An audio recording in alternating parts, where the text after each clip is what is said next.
Le yoga, une pratique ancienne enracinée dans la sagesse, offre une perspective unique sur le progrès.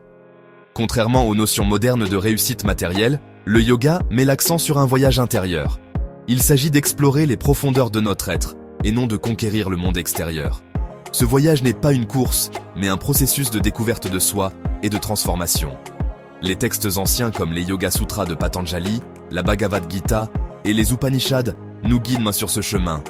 Ils éclairent le vrai sens du progrès dans le yoga, un sens qui diverge de notre compréhension moderne.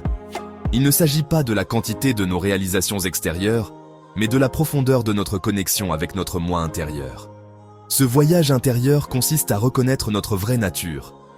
Il s'agit de se débarrasser des couches de conditionnement et de réaliser notre interconnexion avec toute chose. C'est un voyage de réalisation de soi, un processus d'éveil à notre véritable potentiel. Les Yoga Sutras soulignent l'importance du viveka, ou discernement, dans notre cheminement vers le progrès.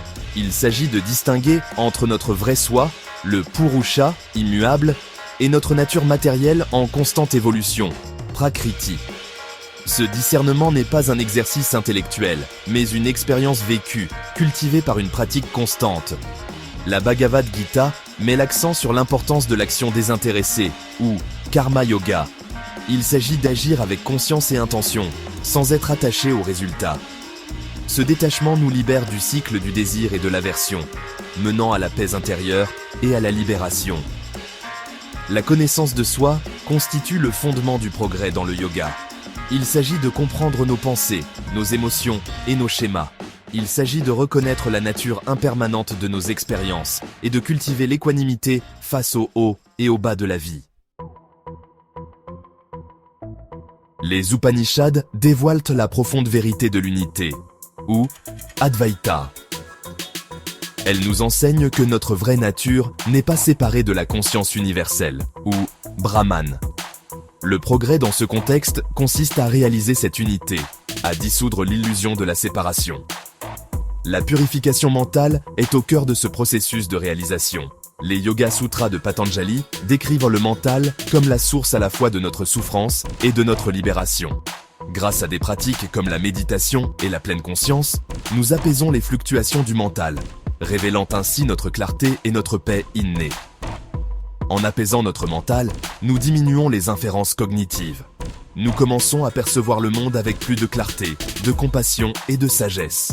Ce changement de perception témoigne de notre progression sur le chemin du yoga. La sagesse du yoga offre un antidote indispensable à notre monde trépidant, axé sur la performance. Il nous rappelle que le vrai progrès ne consiste pas à accumuler davantage, mais à être plus présent, plus conscient et plus connecté à nous-mêmes et au monde qui nous entoure. En adoptant les principes du détachement, de la connaissance de soi et de la purification mentale, nous pouvons naviguer dans les complexités de la vie moderne avec plus d'aisance et de grâce. Les enseignements du yoga nous permettent de trouver la paix au milieu du chaos, de nous connecter à notre boussole intérieure et de vivre une vie pleine de sens et d'épanouissement. En intégrant la sagesse du yoga dans nos vies, nous contribuons à un monde plus conscient et plus compatissant. Nous cultivons une paix intérieure, partageant doucement les bienfaits transformateurs du yoga avec ceux qui croisent dans notre chemin.